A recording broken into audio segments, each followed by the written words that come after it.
Curious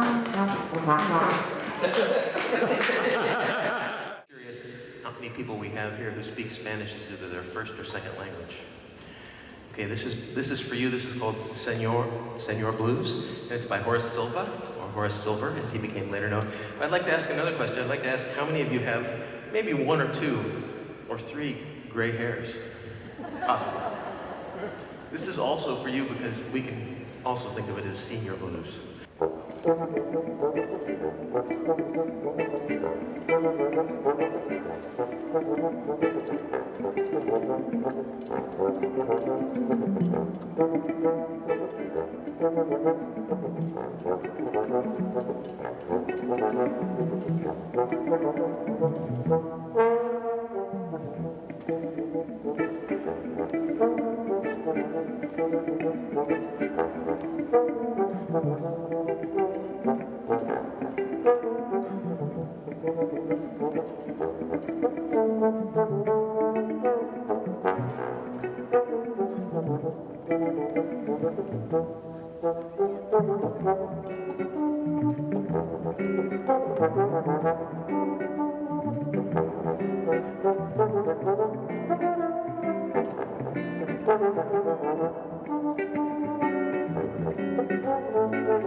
This is a song about loss, and you can think of the great Shakespearean sonnets, and you know when it happened. Right? You found something that you love more than anything else, someone that you love more than anyone else, and somehow you blow it. But what if you're not Shakespeare? What if you're not a poet? What if you're a songwriter? In fact, what if you're a songwriter from the 1970s, and your name is Bill Withers? Well, instead of a Shakespearean sonnet, it comes out a little bit something like this. It's entitled, Ain't No Sunshine When She's Gone.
So after Hurricane Andrew, I was living down in the Redlands after finishing up my degree at University of Miami, where I met Tom. We played in the CJB together.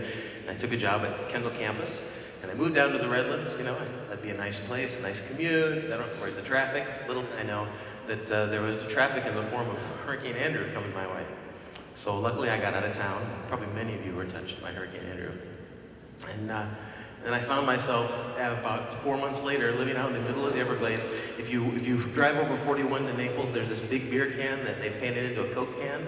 They have a small campground there, and I lived there for about a year with no phone, and I would have to go out, you know, and use the payphone. They had a little pager, and then go out for my gigs, see the wild boar that were waiting by the phone. And I was out there one night looking at the stars. There's not too much else to do.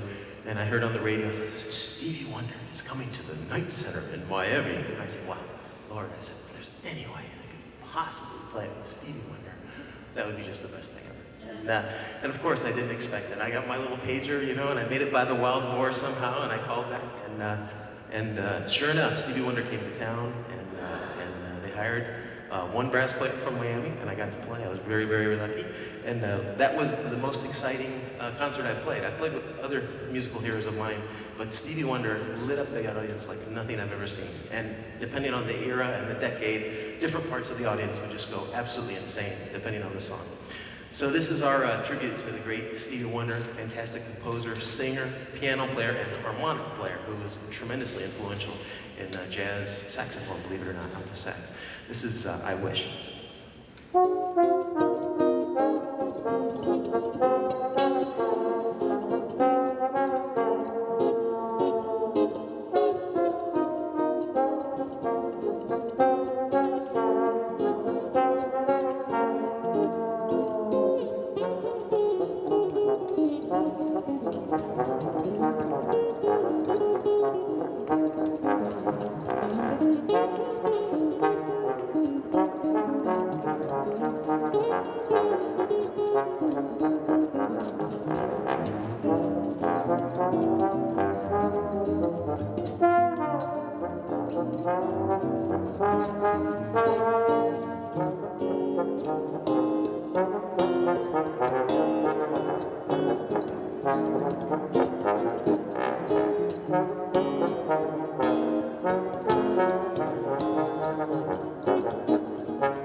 So I'm a little bit remiss in introducing these two fantastic musicians next to me.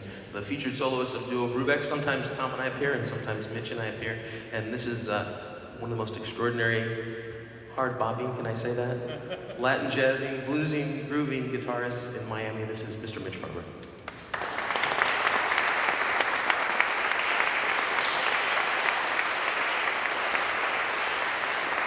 And Mitch Farber has traveled the world with Julio Iglesias and a variety of artists, and in addition to the Kendall Campus Jazz Band, and luckily they were smart enough to hire him as a faculty member after he graduated there as a student. And you don't see the bass trombone very often in jazz. The reason is because you pretty much have to have a genius who's a friend to create a setting so that the bass trombone can be featured.